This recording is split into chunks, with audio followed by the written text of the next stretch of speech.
四人各自带着新收弟子回封。孟莹临行前朝着周迟挤眉弄眼，周迟也冲着他微笑。对于这个才认识一日的少年，他有些好感。对方虽说脑子可能有些问题，但人不坏。这样的人即便不做朋友也成不了敌人。柳印唤出自己的本命飞剑，剑身青绿细长，好似一片柳叶。怕高吗？柳印问了一嘴。要做剑修怎么会怕高？周迟笑着摇头，想起自己第一次遇见，还真险些从剑上跌落下来，的确是太高了。那上来，我带你回封。柳印跃上飞剑，伸出手，周迟想了想，伸手搭了上去，然后借力上了飞剑。要是害怕，可以抱住我。柳印动念，飞剑便掠向远处一座山峰。听着这话，周迟自然地抱住了柳印的腰。庆州府的冬天很是湿冷，不太容易下雪。不过好在即便是冬天，诸多山峰还是有一片绿意。周迟跟着柳印走在悬翼峰的山道上，打量着四周景象。柳印想了想，还是忍不住说道：你其实可以再想想，若是想要去别峰，我去帮你说说。你天赋如此，修行本就困难，再来悬翼峰便是难上加难，理应考虑清楚。他在悬翼峰多年，处境艰难，但却也离不开这里了。但说到底，他还是不想耽误后来人。周迟说道：这是家父遗愿，而且我很想当一个剑修。或许是觉得前面半句话有些不足以让眼前的这个女子幸福，他还是加了半句话。柳印笑了笑：来悬翼峰的人当初都是这么想的，要仗剑3尺，展世间不平，但最后发现自己别说展世间不平，就是在宗门里也都快抬不起头来。到了那天，你还会想当一个剑修吗？周迟说道：或许我会是例外。我们当初也是这么想的。嘻。柳印说这句话的时候，都忍不住笑了起来。果然剑修还是一脉相承啊。周迟知道他为何笑，但却不在意。他抬头看着峰顶，心中有些期待。你既然如此坚定，我也十分开心。希望你好好修行，在下次内门考核的时候能进入内门。当然，进入内门并不是终点，我期待看到你破开玉府，成为一位天门境剑修的时候。东周各大宗门对于弟子的考核大多如此。经过最初的考核，可入山门修行，但需在一定时间里修行到某个境界，之后再有一次考核，只有通过那次考核，才能真正成为内门弟子。而只有成为内门弟子，才能说真正拜入了重云山，是重云山的一份子。唯一不同的大概就是时间和境界。像是岐山，从外门到内门，要求是从上山之日算起，2年之内修行到方寸境圆满，即可参加内门考核，通过考核便可进入内门。而当初的周迟只用了3月，是岐山有史以来最快进入内门的弟子。但实际上，岐山并不如何惊讶，因为领着他上山的那位，当年也只用了半年。在周迟之前，他才是岐山有史以来最快进入内门的弟子。那位出了名的眼高于顶，若是周迟的天赋不是比他更高，他又怎会那般着急把他带入岐山？只是他的运气太差，这么一个被他视作衣钵传人的弟子，还未正式拜他为师，他便已经身死道消。柳印说着话，周迟却没有去听，他只是想起了一些旧事，因此思绪万里。直到柳印说了一声到了，周迟这才回过神来。他抬头看去，不知何时已到峰顶。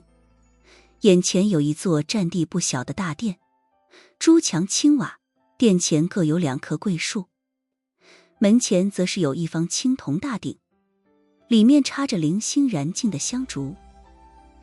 大殿前的广场则是一块块石砖铺成，四周种的也都是桂树，有个身穿厚实青色布袍的白发老人，正拿着扫帚清扫着落叶，整个景象无一不透露着冷清2字。周蚩沉默片刻，问道：柳仙师现如今，玄逸峰还有多少弟子？他已经想过玄逸峰的处境，但现在来看，好像还是超出他的想象了。你以后便叫我柳师姐就是，虽说你如今还不是内门弟子，但也没什么紧要的。柳应先是看了他一眼，然后继续说道：玄逸峰如今算上你一共一共4人。周蚩看着眼前的柳应，觉得可能是自己听错了。内门弟子如今只我1人，外门弟子只有你1人，然后便是峰主，也就是我师父，只不过师父常年闭关，我已有数年都不曾见过他了。还有裴伯。柳应指了指那个正在打扫落叶的老人，笑道：那就是裴伯了。据说他来玄逸峰的日子比师父还久，真要说起来，师父好像也得叫他一声师伯。周蚩抬眼看去，问道：柳师姐，这位裴伯是什么境界？没有境界。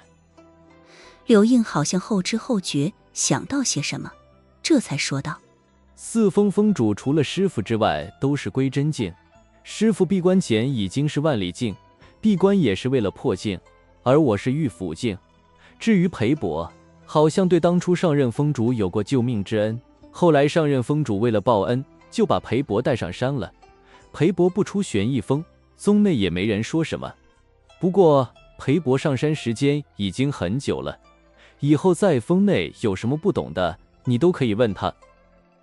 周蚩沉默片刻，还是点了点头。事已至此，还能如何？对了，柳师姐，既然我已经是外门弟子，是否已经可以修行玄逸峰的剑修之法了？那是自然。柳应笑道：藏书楼你让裴伯领着你去吧，1楼的东西你可以随意看，至于2楼，你现在境界不够，也上不去。不过等你进入内门之后，2楼也可以随意出入。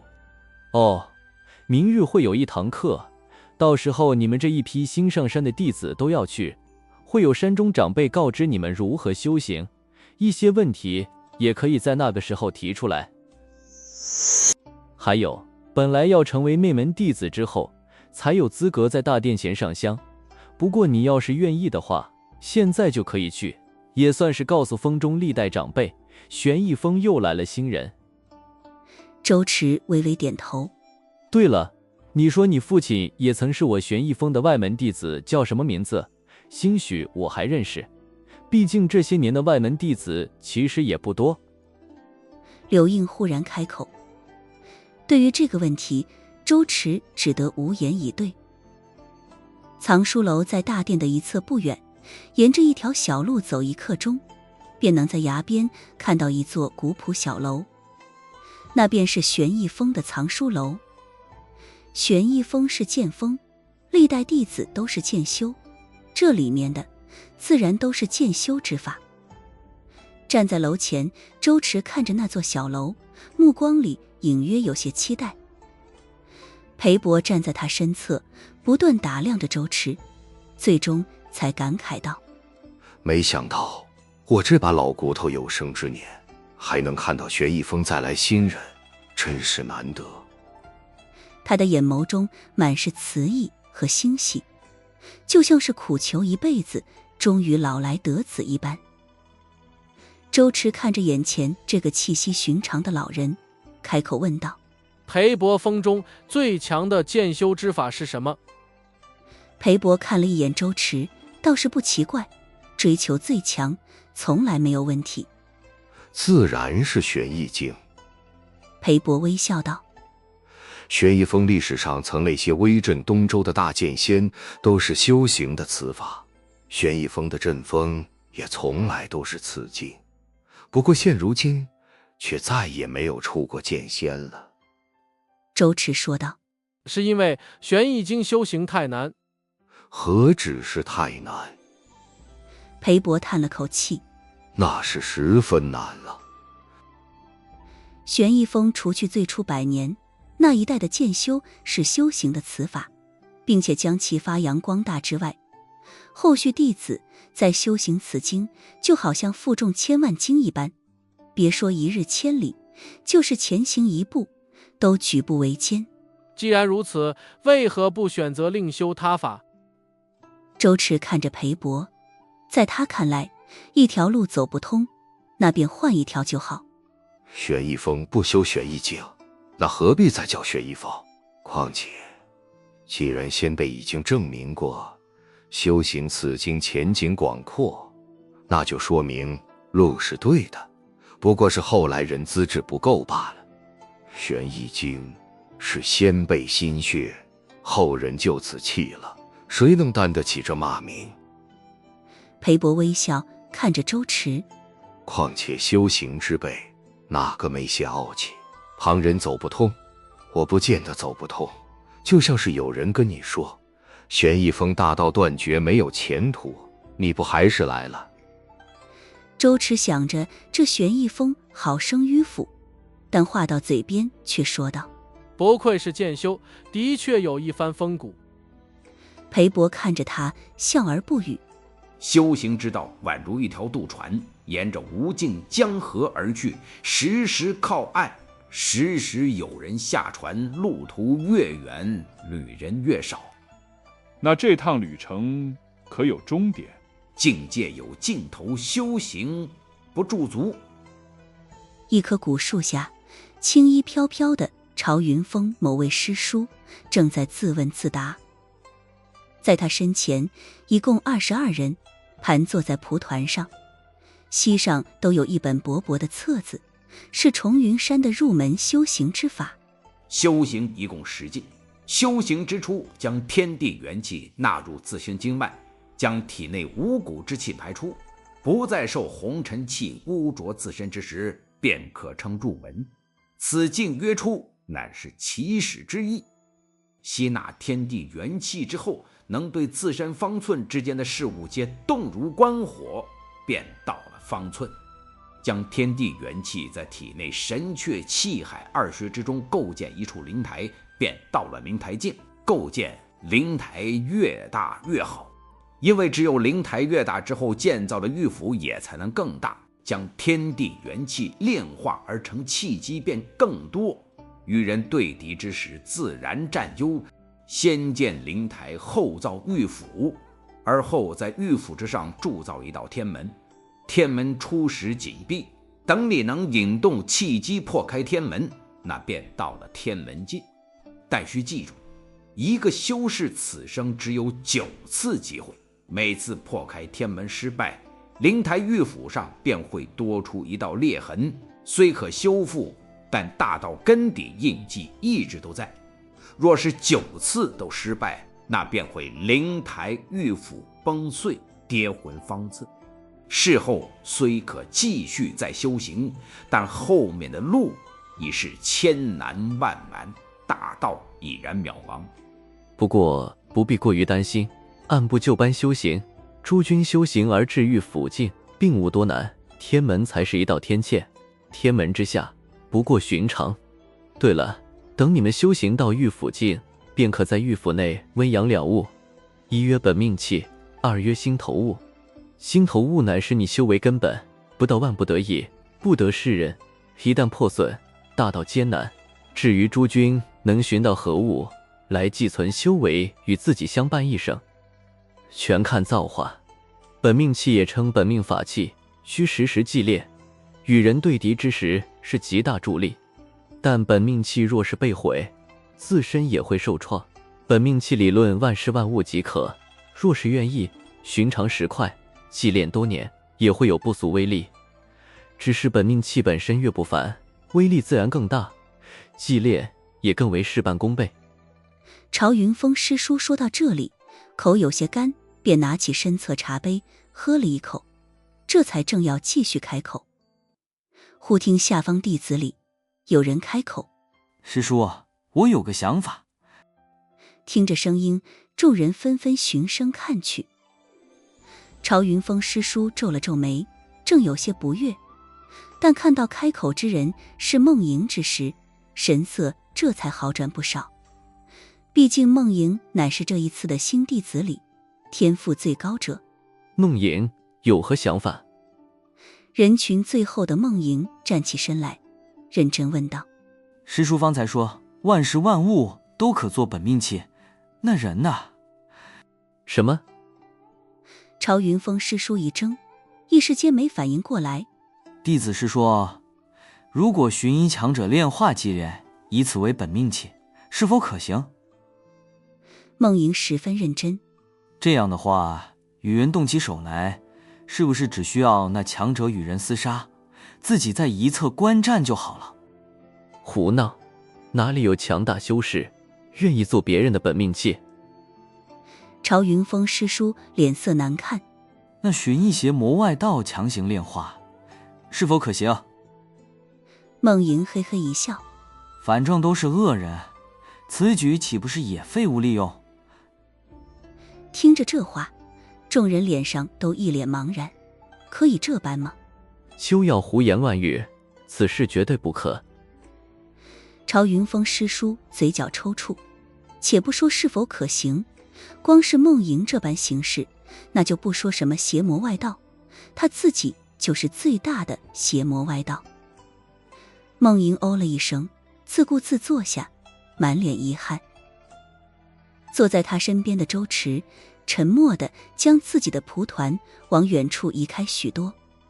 此时此刻，他已经确信眼前的梦莹脑子绝对有问题。周池，你怎么离我这么远？梦莹忽地转过头来，发现周池已经不在原本之处，不过他也不在意，把自己的蒲团往周池这边移过去了一些。我天赋虽比你好些，但你不要自卑，你我是同乡，我不会看不起你的。周池干笑一声，没有说话。对了，你觉得我的想法如何？梦莹满眼期待地看向自己这个认可的朋友。我觉得你既然不想自己动手，那以后便多收一些弟子，不是有师傅有事，弟子服其劳的说法吗？周池随便糊弄了一下梦莹。有道理啊。听着这话，梦莹却是陷入了沉思。看着梦莹如此认真的神色，周池忽然觉得自己说错话了。好了，我们继续说。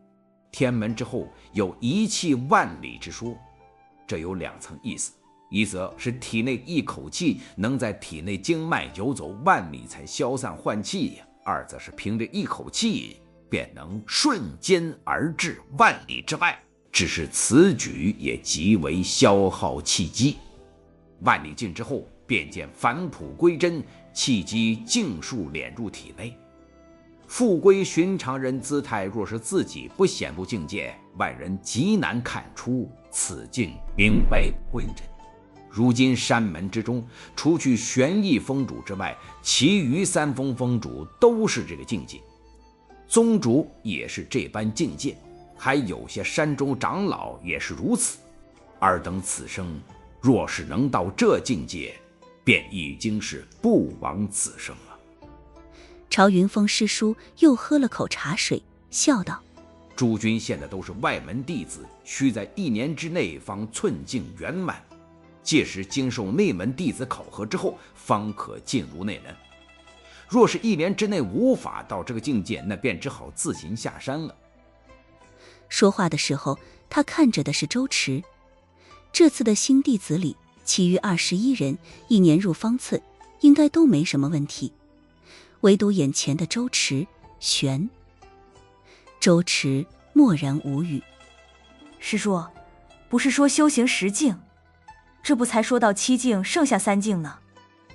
人群里有人开口，是道女生，正是这一次新弟子里唯一的女子，名为白雨秋。也罢，本来其余3境离你们太过遥远，我本不愿提及，既然你开口相问，我便说上一说。归真之后，名曰登天，这是让你们在玉府和天门之间以气机架梯，以求将两物融为一体，气息循环。到这个境界，甚至已能引发天地共鸣。登天境修士在东周也不过寥寥。登天之后，自在云雾之中，这一境称为云雾境。7州之地，此境最强的9人为圣人，其余则为从圣。9圣人各有道场，遍布除东周之外的6州。拨开云雾，见青天。圣人之上，曰青天。此境整个世间只有5人，除去北方妖州和东周之外，其余5州各有青天坐镇。青天坐镇1州之地，享众生香火，这是大家共称。其实私下有个更为直白的称呼，叫做9五至尊，便说的是这5青天9圣人。周迟。就在那位朝云峰师叔在讲述境界划分的时候，梦莹已经用手肘撞了撞周迟，低声道：你看那白师妹好不好看？周迟抬眼看了看之后说道：还行。那你说让她做我道理，我吃不吃亏？梦莹挑了挑眉，好像只要愿意，她就能俘获那白师妹芳心一般。周迟摇了摇头：果然，你也觉得她配不上我是吗？梦莹叹气道：其实我要求真的不高，奈何我自身实在是太过优秀了些。哼，不是。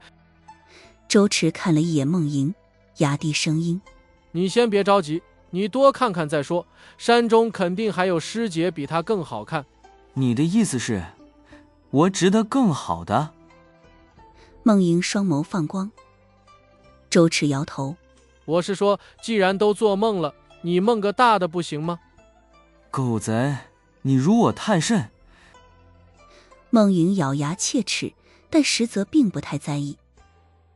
周迟没工夫搭理他，这些入门修行的基本常识，他数年前便已经知晓。那位朝云峰师叔说的东西也只是大概，其实渐修便有所不同。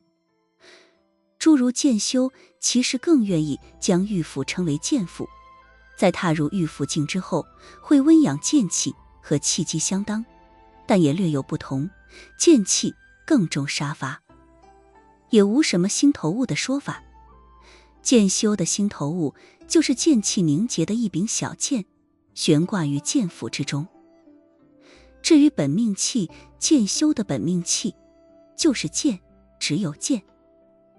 不过提及本命器，那柄陪伴他数年的飞剑已经折损，等到再次踏足灵台境，他便需要一柄新的本命飞剑。只是看玄逸峰的穷酸样，周迟不认为他们能有什么好东西。本命飞剑对于剑修来说，品质倒是次要，毕竟随着不断炼化祭炼，寻常飞剑也能渐渐变得不凡。像是如今剑气榜上那些名剑，初时也有寻常的，是随着剑主成名，才不断在剑气榜上排名攀升。最重要的还是契合2字，能寻到一柄契合的飞剑才最重要。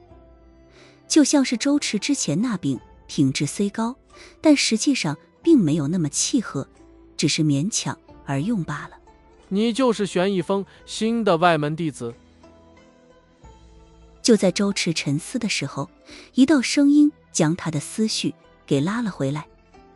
原来那位朝云峰师叔早已离去，只留下在这里开始参悟入门心法修行的新弟子们。至于梦莹，早不知道跑到什么地方去了。而此刻开口的是一个黑衣少年，生得寻常。他站在周迟身前1丈左右，俯视着这个新入门的少年。周迟回过神来，看向眼前人：你是？你已上山，难道不知道山上规矩？不知道见到师兄要行礼问好，习俗。看着依旧盘坐着的布衣少年，黑衣少年冷笑一声：我是苍叶峰弟子应灵。听着这边的动静，许多闭着眼静修的新弟子都睁开眼睛，看向这边，包括那位白羽秋师妹。有什么事吗？周迟站起身来，却没看他，而是视线越过眼前这个黑衣年轻人，看向了远处树下。那边有2人，都是年轻人，正在看着这边。看了那边一眼之后，他这才收回自己的目光。事情倒是没有，只是听说玄逸峰收了个废物弟子，于是想来看看。你天赋这般差，难不成觉得自己会通过内门考核成为内门弟子？应灵满脸不屑。我要是你，肯定没脸在山上待着，熬1年又如何？最后通过不了内门考核，不还是要被赶下山去？与其那个时候灰溜溜下山，不如这会儿就主动下山，还不至于到时候那般难堪。听着这话，众人都有些动容，心想，若是自己被当众羞辱，只怕早就羞愧难当了。不过众人同时也疑惑起来，这位殷师兄为何会突然出现在这里，突然开始针对周迟？周迟却无动于衷，脸上的神情没有变化。说完了。应灵一怔，他没想到周迟会是这个反应，愣了片刻之后，这才讥笑道：脸皮还真是厚得不行。你刚刚好像骂了我。周迟好像有些迟钝，才反应过来。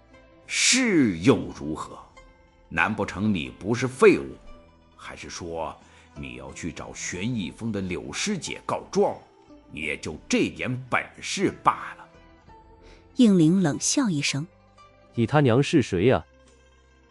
忽然一道声音响起，之前不知道去了何处的梦莹揉了揉眼睛，从远处走了过来。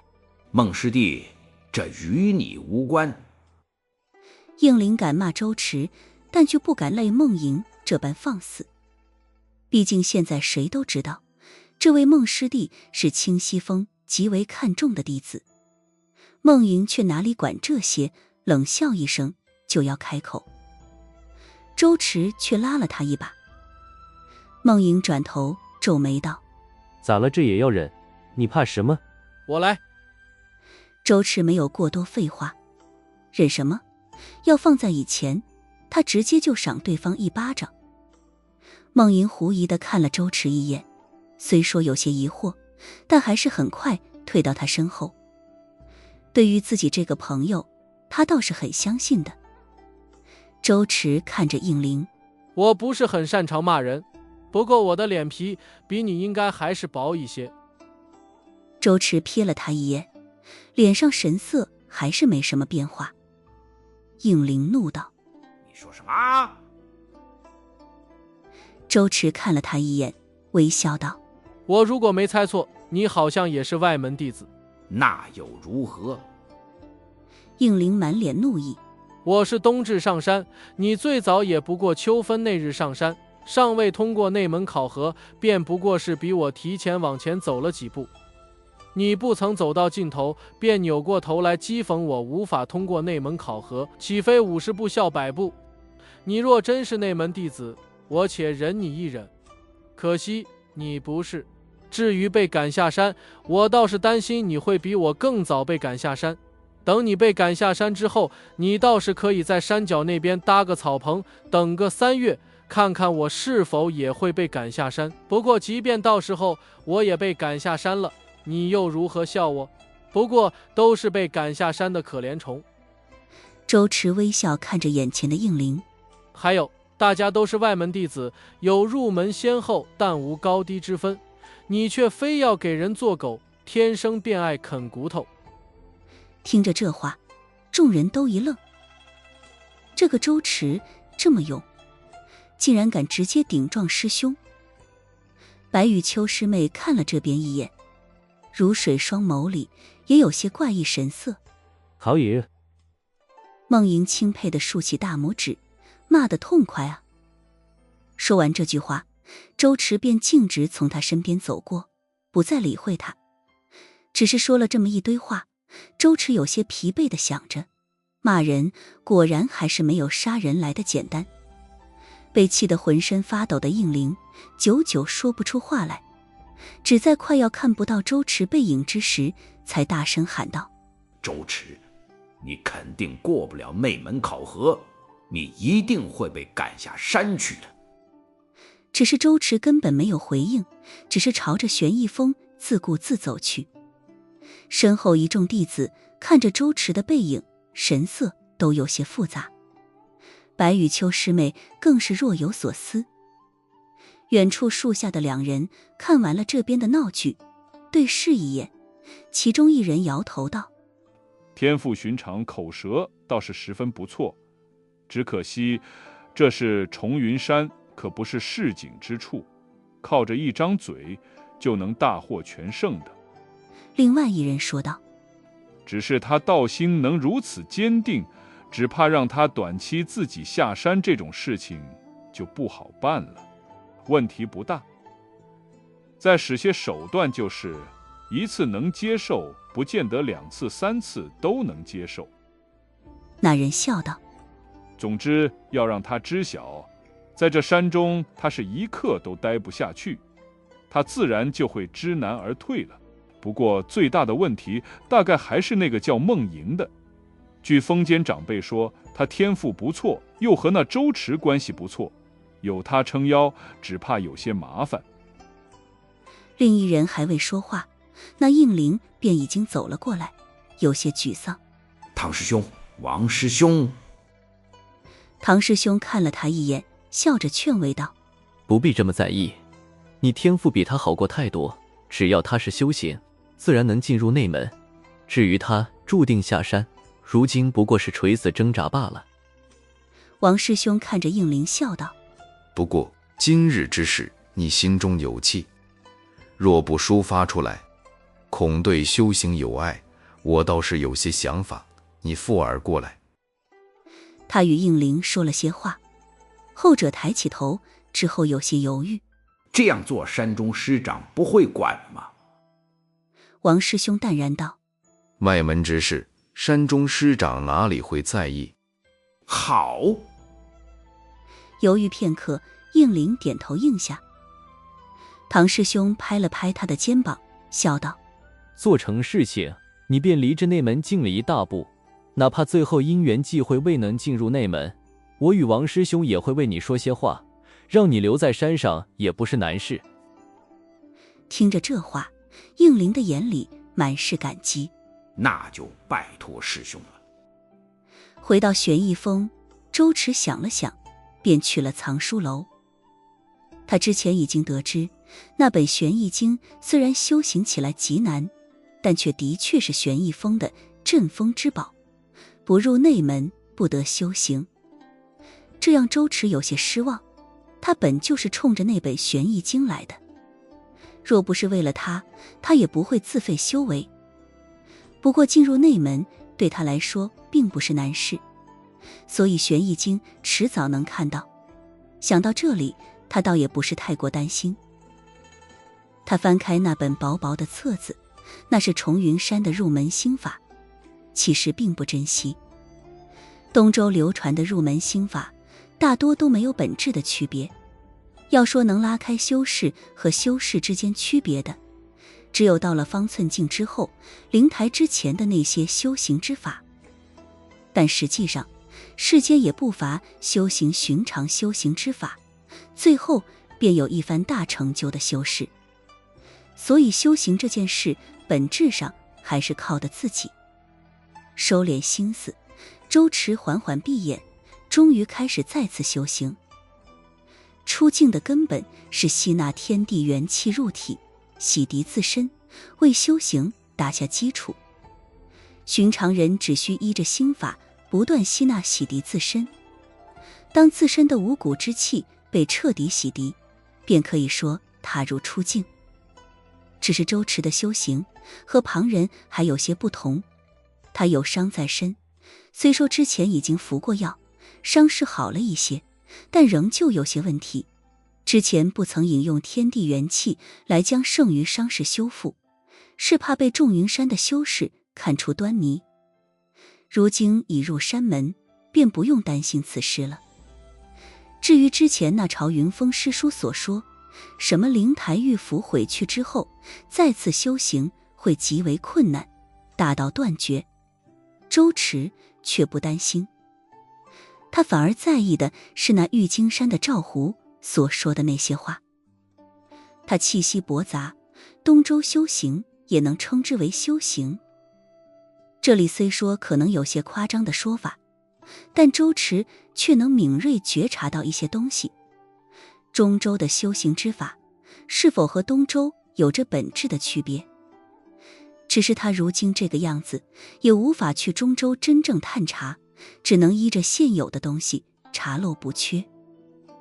随着再次运转心法，将天地元气引入体内，他那原本如同干涸河床的经脉，此刻再次开始有小股水流流淌。那种感觉就如同久旱逢甘霖，更似春宵一刻。不过周迟只是引动那些天地元气去修补身躯的创伤，而并非将其留在经脉中。实际上他再次吸纳天地元气的时候，便已经踏足出境了，因为他这具身躯早就被剑气洗涤无数遍，根本不需要再次洗涤。如果不算他重修这件事，那么他将会成为整个世间诞生有修士到如今最快入出境的人。周迟睁开眼睛，因为听到了些脚步声。裴伯拿着布巾和木桶从门外走进来，看到周迟有些诧异，随即便是歉意。没想到你是在这里修行。重云山为这次的外门弟子提供的修行之处，便是讲课的地方。那里会布置一座聚气阵，让天地元气的流速比旁处更快。至于各峰，自然也会有那样的地方，不过都是提供给内门弟子的，而玄逸峰这边则是根本就没有。因为一座聚气阵所耗费的修行资源不少。而玄逸峰，裴伯摇了摇头，不再去想。那边人多，有些没法静心。周迟看着裴伯说道。裴伯却笑着问道：我却听说是有人找了你的麻烦，他好像没说过你。周迟没想到这事情流传得如此之快，不过也不在意，只是点了点头，骂了他一顿。出了山中便如此结仇，不怕之后举步维艰？裴伯笑着开口，似乎对周迟这么做的动机很有兴趣。自然会结仇，不过被人羞辱什么都不做，我会很难受。也就是现在，换在岐山，别说有没有人敢跳出来羞辱他这位内门大师兄，真有，那就是一巴掌的事情。周迟看着裴伯笑了起来。裴伯，我们走在路上，若是被人无端丢石头，无端被人指责，该如何？裴伯一怔，然后认真说道：当然是走过去打他一顿，而且还得打得他娘都不认识。周迟竖起大拇指，还没说话，又听裴伯说道：除此之外，我们还要对他出言嘲讽，然后让他气不过，将自己身后的长辈带来继续找我们麻烦，最好是想要杀了我们。周迟一怔，裴伯悠悠说道：那样我们就有理由屠他满门了。裴伯，你真的是个普通人吗？周迟觉得有些不对，但隐约又觉得裴伯说的有些道理。不过你可知他们为何要主动招惹你？裴伯缓缓坐下，好像打扫这种事情他本就不着急。周迟想了想，说道：约莫是内门名额之类的事情。在岐山的时候，他其实遭遇过类似的事情。他当时被带上山，本就跳过了最开始的选拔，在外门修行之时，也被其余同门弟子找过麻烦。不过他们却不是因为周驰没有参加选拔而生气，而是你既然都是这样的天才了，你直接进入内门就好了，为什么非要在外门这里来和我们抢名额？至于如今的重云山，好像并没有进入内门的名额限制，但其实也不重要，他从来都是那个性子，谁找他的麻烦，那他就找谁的麻烦，简单直接，没有什么别的好说。裴伯摇摇头，进入内门并无名额限制，只要天赋足够，自然多多益善。周驰点点头，觉得这样才是合理的。一座宗门想要变得更为强盛，自然是要不断吸收新鲜血液，人数越多，强者越强，自然强盛。至于岐山那般，反倒是有些迂腐了。只是他们找你麻烦，是因为配额的事情。裴伯叹气道：玄逸峰在你之前已经许多年不曾有外门弟子了，没了外门弟子，自然也就不可能再诞生内门弟子。宗门对四峰都会有修行配额，天材地宝也好，灵丹妙药也好，甚至是一些秘宝和法器也好，以往分配四峰，玄逸峰多年不曾有过新弟子，那配额自然便没有了。可如今你一来，配额自然要再次考虑玄逸峰，自然有人不高兴。玄逸峰的外门弟子不过我一人而已，即便多出我一个人，配额也不会太多吧？周驰皱了皱眉，难不成这重云山并不考虑四峰的实际情况，而是平等分配？要真是这样，这也有些问题。一个人的配额自然不多，对于他们来说更是九牛一毛，更别说你如今才是个外门弟子，那点东西能有什么好在意的？裴伯笑呵呵道：在那些大人物眼里就是个屁。周驰想了想说道：但对于外门弟子来说，给了我一份，他们便要少一份。裴伯赞赏点头笑道：重云山每年的配额是固定的，分到外门的配额自然也是固定。以往玄逸峰没有弟子，自然便是三峰区分，如今有了你，自然也得给你一份。东西不多，但平时那些是我们的，如今却平白无故要拿出去一些，谁想着不难受？周驰问道：我那份是苍叶峰分出来的。裴伯点点头。这样一来，其实事情就明了了。要是他现在马上下山，那么这一年内，他的那份配额就会重新回到苍叶峰的外门弟子身上。若他非要待到一年期满，那苍叶峰的外门弟子这一年就会少拿一些，因此他们自然不高兴，自然希望他马上下山。那等我进入内门之后，动的就是其余三峰内门弟子的利益了。周驰开口：还是说只有苍叶峰？裴伯再次看向周驰，似乎是很意外他能想到这一层。不过一个聪明的弟子不是什么坏事，他笑着点头。当初玄逸峰被收回配额之后，山中对于配额划分就商议过一次，最后苍叶峰最后分得更多一些。换句话说，你如今是外门弟子，苍叶峰的外门配额就要给你匀一些，等你到了内门，苍叶峰的内门配额也要给你匀一些。所以苍叶峰某些人找你麻烦，倒是在情理之中。周驰想了想，最后只是点头道：我知道了。裴伯感慨道：我原本担心你会被他们那些看不见的软刀子给刺得遍体鳞伤，然后道心不稳，黯然下山。毕竟这风中好不容易来个新面孔，我也觉得有些新鲜感。你若下山了，我就只能再对着柳印了。但看你现在这样，我的担心好像真的多余了。周驰看着裴伯，眼中忽然有些促狭笑意。裴博士觉得柳师姐不好看。可。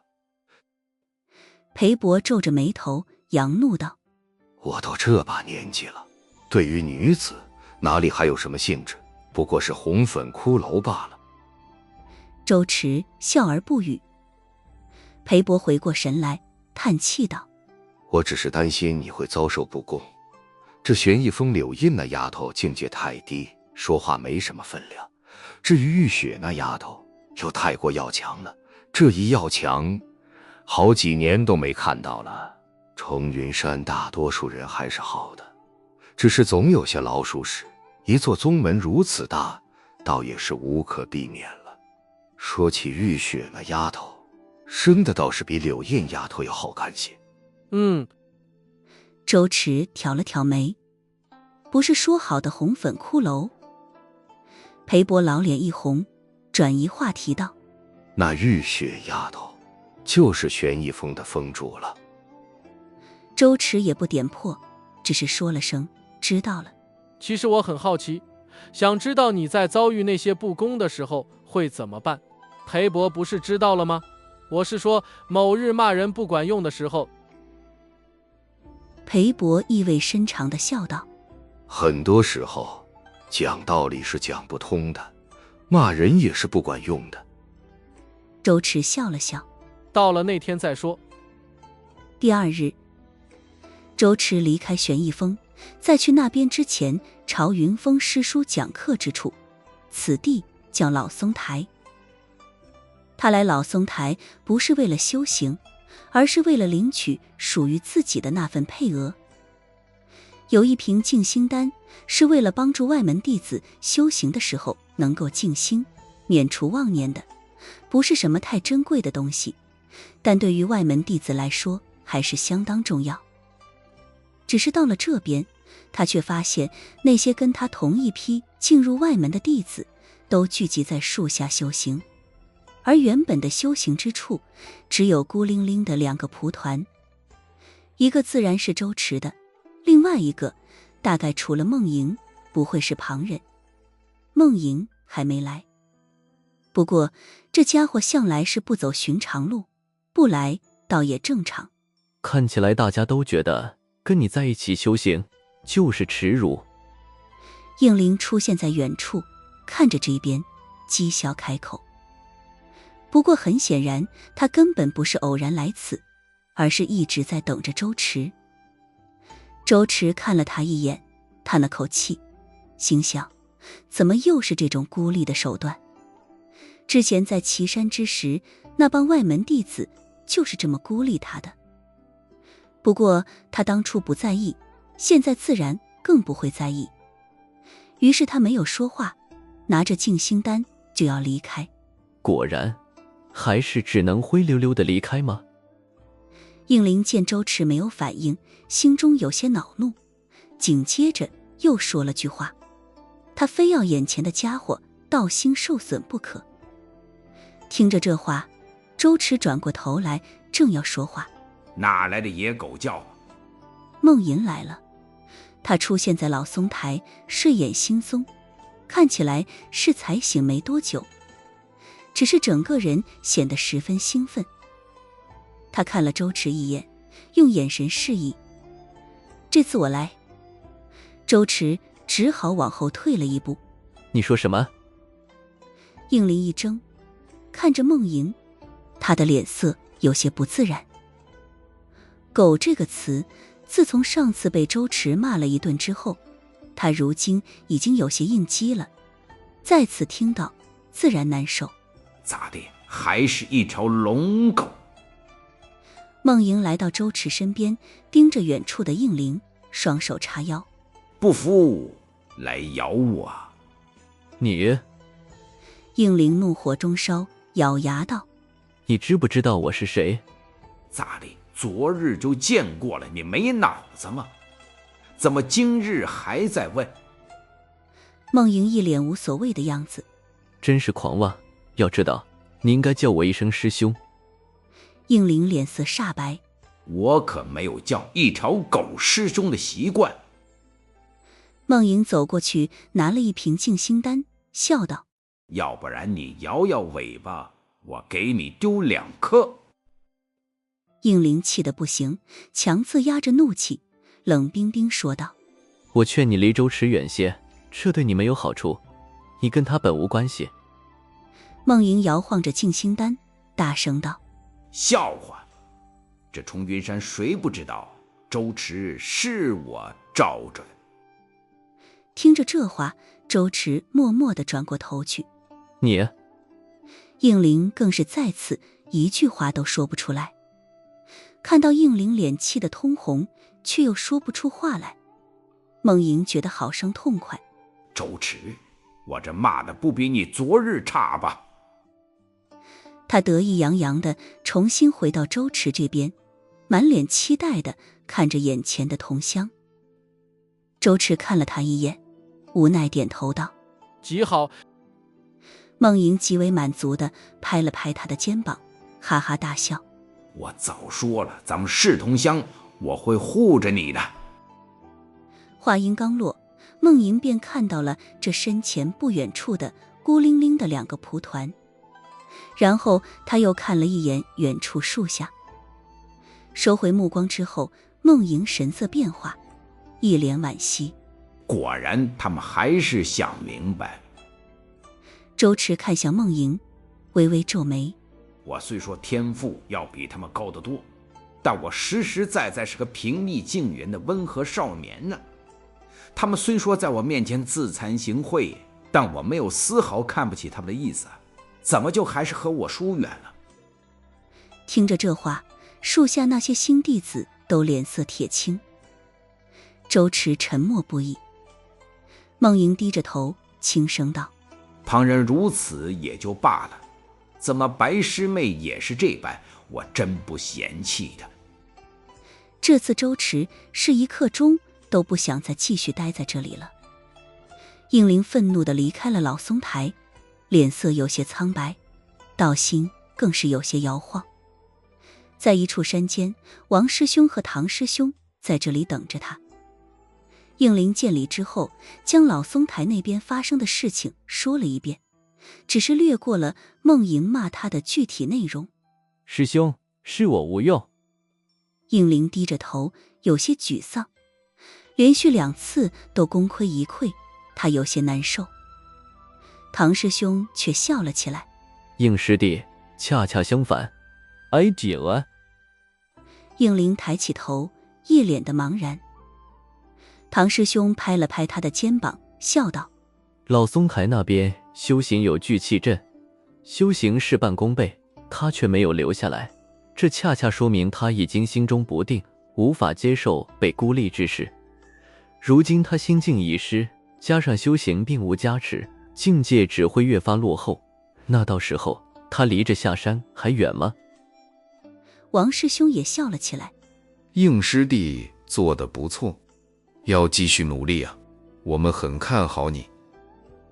应灵听着这话，脸色也变得好看许多，点了点头：事情我都听说了。到底还是没甩开梦莹的周池，跟他走在山间，听着梦莹这家伙絮絮叨叨：那帮苍叶峰的家伙绝对是一丘之貉，许由也好，这个什么应狗也好，都他娘的是大大的坏人。梦莹生气道：一些配额罢了，又不伤筋动骨的，就这么计较，我看这苍叶峰也快完了。这种话大概也就只有梦莹这样没心没肺的家伙能够随意说了。周池想了想，还是说道：当心祸从口出，树敌太多。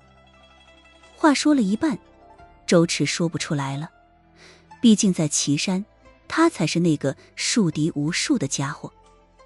就连绿堂那边提及自己，都是一脸冷意。我不可能怕他们，毕竟咱们注定是要进入内门的，这群外门弟子等1年后就自己灰溜溜下山了。说到这里，梦莹看了一眼周池，后知后觉得自己这话是不是会刺痛周池，但发现后者没什么反应之后，这才松了口气。不过我觉得你还是该去老松台那边修行，那边有聚气阵，修行起来是半功倍。你本来就天赋一般，要是因为那硬狗叫几句就不去了，岂不是随了他的意？放心，以后我早些来，有我在你身边，谁还敢狗叫？说完这句话，梦莹又想给自己一巴掌，是不是又说错话了？周迟只是摇摇头，无奈道：我只是嫌那边人太多了，修行这种事情，一个人要舒服一些。梦莹哦了一声，随即又贱兮兮笑道：其实2个人也可以。周迟闭了闭眼，你最好说的是正经修行。梦莹嘿嘿一笑，这才换了个话题。我听说今年的那门考核方式要变了。周迟停下脚步。你怎么知道的？梦莹一脸得意。我是谁？我是梦莹，这还能有我不知道的事情吗？眼见周迟没有说话，梦莹有些不满。她看着周迟笑道：这样吧，你认我做大哥，我就告诉你。周迟懒得理他。快说。梦莹叹了口气，心想着迟早有一天要让你周迟心甘情愿叫我一声大哥。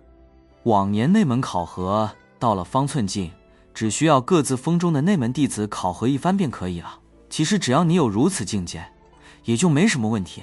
但今年听说这般过于简单了，而且各自峰中的内门弟子考核外门弟子，实在是容易放水。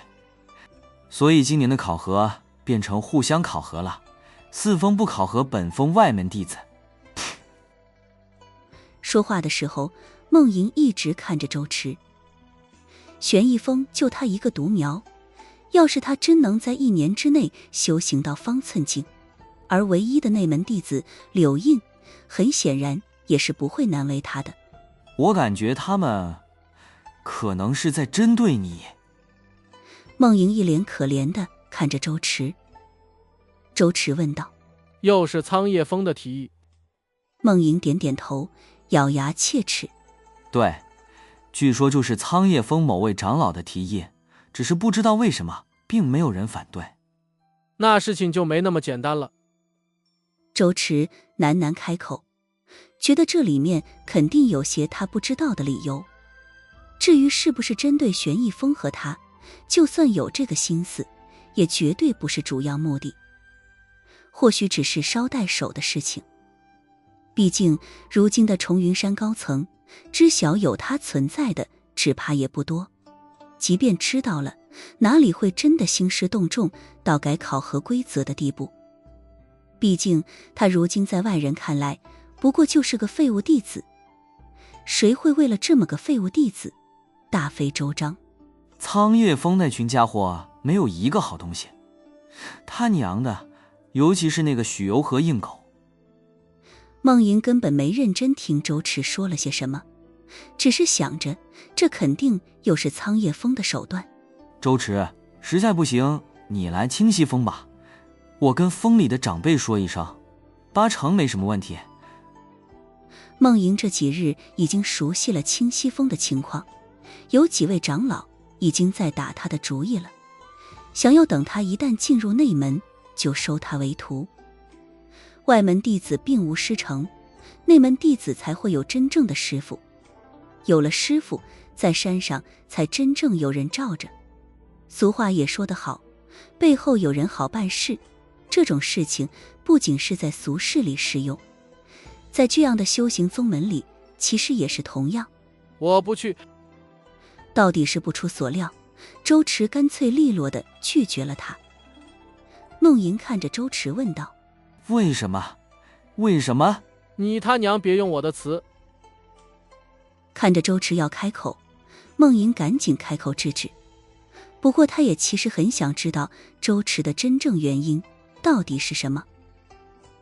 可能在所有人看来，周迟这样的天赋耗在玄逸峰，绝对不是明智之举。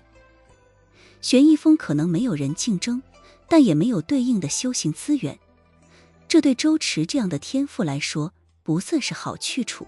我那天上山的时候不说过了吗？周迟随口道：我就是想做一个剑修。这真是他的原因之一。在岐山那座剑宗待了许多年，已经做了许多年剑修，怎么可能换一条路？况且周蚩觉得剑修真的还不错，很简单，不需要去寻什么别的本命器，去温养什么别的心头物，一柄剑就好了。这很契合他的性格。仗剑3万里，酒醉便狂歌。孟莹喃喃开口，的确恣意潇洒啊。周蚩也听到了这句话，转头看着孟莹，你还会作诗？孟莹翻了个白眼，看不起谁？老子可是实打实的读书人。